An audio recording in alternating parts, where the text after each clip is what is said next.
Apple just announced the new Apple Watches, and some of them include the long-rumored blood pressure monitoring, but it's not all that we expected. So first off, we're going to talk about the SE. This one does not have the blood pressure monitoring, but it does get a new chip. It gets the S10 chip, which gives it that always-on display.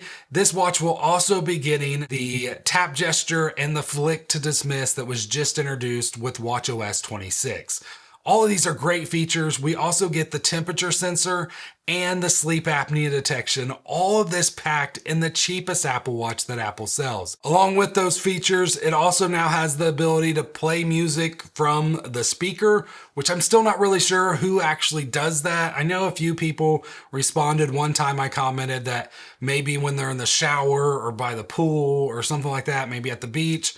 Still don't really think that trying to listen to anything on your Apple Watch is ever really a good idea. But the battery life is still going to be good at 18 hours. Even with that always on display and the new features, you're still going to get those 18 hours of battery life, which is really nice. Still starts at that same price of $249, and it comes in Starlight and Midnight. Now there is one new health feature that all watches are getting this year, and that is sleep score. So basically as you sleep, if you sleep track with your watch, before you would just get the levels of which mode of sleep you were in, whether you were in REM or awake or whatever the other ones are. Now they have the option to give you a sleep score so you can quickly just tell, was that a good sleep or was it not? They used all the studies that they've done in the past with sleep tracking and stuff to determine what a good sleep score is and what an accurate sleep score is. Now the new blood pressure monitoring, or hypertension notifications as they would call it,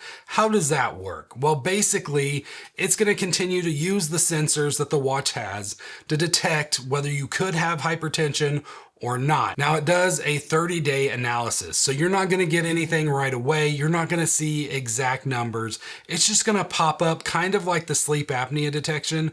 Like you have to sleep with it for so long before you can actually get a notification on whether you have it or not. I'm guessing also like the AFib detection, you'll probably be able to say, hey, I have this, you don't need to tell me about it. So we're going to kind of get mixed between those two options. And once it detects that you have it, it will notify you. Now they did even say in the announcement that they're not going to be able to detect it for every single person that has it. So it's always best to go to your medical professionals to actually get it checked. But they seem to think that they're going to have hundreds of thousands of people that don't know that they have it, that they actually do. So it's still going to be a major feature, but it's still not like the best. I wish it was more. And I'm hoping that eventually we get something more to where we actually see the actual numbers, or at least see some kind of like notifications of, hey, your blood pressure seems a little bit high right now. More like the noise or heart rate sensor than just like this random 30-day period test. You have it, you don't have it, you're good, you're not good. I wish it was more. It's something we've been waiting for so long, and hopefully eventually we get something a little bit better than what we have right now. Now, even though that is kind of a bummer, we still get some new stuff, including some new watch faces. And with the Series 11, they are touting this as the thinnest Apple Watch ever. So I'm guessing it's actually thinner than the Series 10.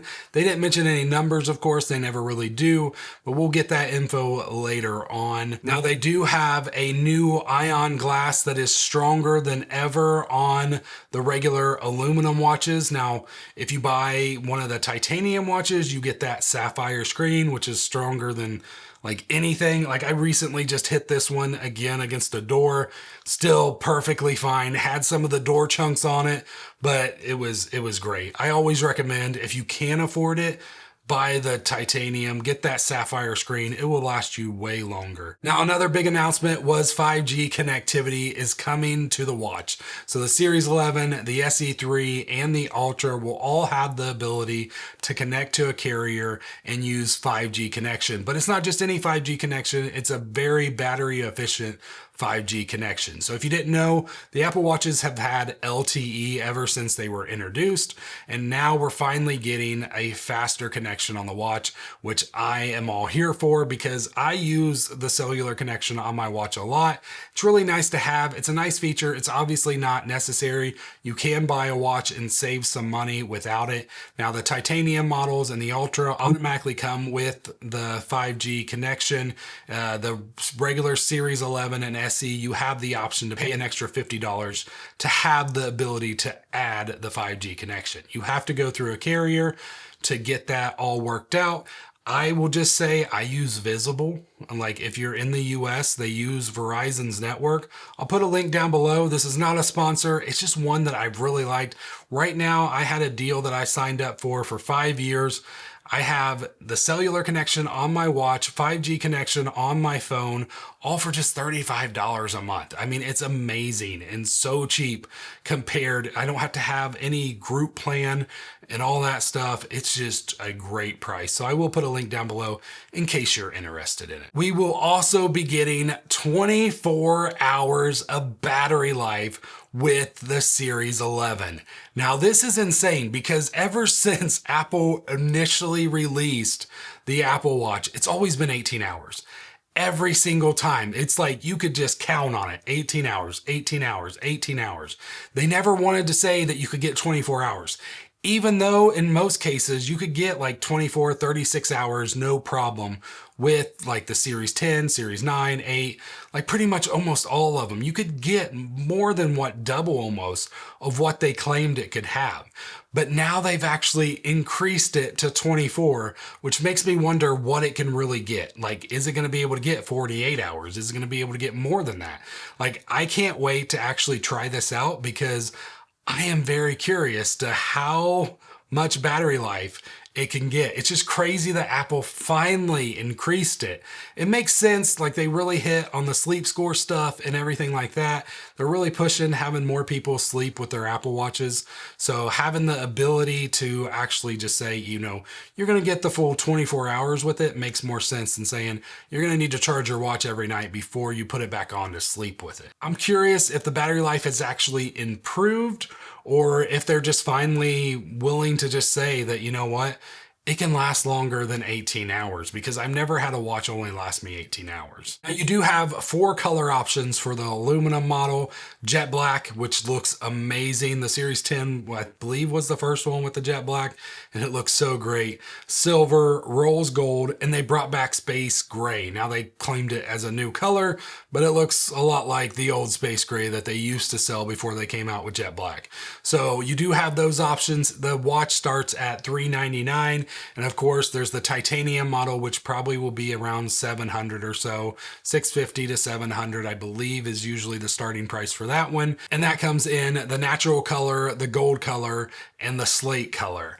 Sadly, they're still not going to have that like real silver color. That's probably just an Hermes only watch. And there is a new Hermes watch face. It's like this little horse in a barn. It looks really weird, but I love that about the Hermes watch faces. They're all just kind of awkward. Now, there are a few other watch faces that they showed during the announcement. One is Flow, which is a liquid glass numerals watch face, an Exactograph watch face. Sorry, that took way too long to say, which is a modern regulatory clock or something. I don't know, but it looked amazing and I can't wait to try that one out. And then there's a new Wayfinder watch face for the Ultras as well. Now, there's a good chance that we have other watch faces that they're not really showing us off right now, but I will take a look at that and I will make a video showcasing every different like version of the watch face that you can see. And now on to the Ultra 3, which now it has finally taken its rightful place back as the largest Apple Watch display. So if you didn't know, the Series 10 kind of took it, like part of it's larger, part of it wasn't. I can't remember. I think the width was larger and the height was still technically larger on the Ultra, but overall pixels, I guess, the Series 10 had more. So now the Ultra is back where it should be as the largest display. It also got an updated, it's easier to see from all angles. It's got that new display that the Series 10 got last year. The size of the watch itself is not larger. It's just that they reduce the bezels around it, which is perfect. That's the way they should do it. They should just keep trying to reduce those bezels until they can kind of just basically make them disappear. I want to watch with the display that goes edge to edge, and hopefully we'll see that in the next year or two tops. Now, the Ultra also got a new feature with the 5G connectivity, which is satellite connectivity. So now you'll be able to, if you have no connection, they increased the signal strength up to like 800 miles or something. It's something ridiculous. And you'll be able to like contact SOS support if you need something like that from almost anywhere in the world. It seems like it's gonna be insane. You can also send text messages with the satellite connection, and the Find My, you can be located with that as well. Now, it doesn't seem like you're gonna be making calls on it, which kind of makes sense. Like they're trying to keep it definitely just for those like moments where it's like you really need a connection, and they're going to give it to you. So they don't want to kind of like hit that bandwidth. I'm sure it's like very small, but it's great to see that we have that on the watch. The iPhone got it, I think, a couple years ago at this point, to where you have that satellite connectivity. And now finally the watch, the Ultra only watch, is going to get it as well. But not only that, the Apple Watch Ultra now has 42 hours of battery life. So before, they always claimed the watch had 36, so they gave it an additional 8 hours of battery life. And I can't wait to see how long this one lasts now, because I've heard people claim that they've gotten like almost like 5 days out of their Apple Watch Ultra. I'm guessing that's in low power mode. I'm not sure how else you would get that much out of it, but I cannot wait to see how long this battery lasts on this device. It still comes in the two colors of natural titanium and the black titanium. And it also is like 3D printed metal with recycled titanium. The whole casing, I guess, is, which is just crazy. Like, I would love to see the machine that actually 3D prints the casing for the Apple Watch Ultra. Starting price for the Ultra 3 is $799. The Hermes version is going to be up there probably around $1,200 or $1,300. And if you're interested about those watch faces, as soon as I get the latest software on my watch, I'm going to post that video and I'll have it right here for you. Or if you want to see how the blood oxygen sensor, you can actually get the results on these new watches back on the watch face. I have a video right here showcasing an app that actually does that. Hope you have a great one. I'll see you in the next one. God bless.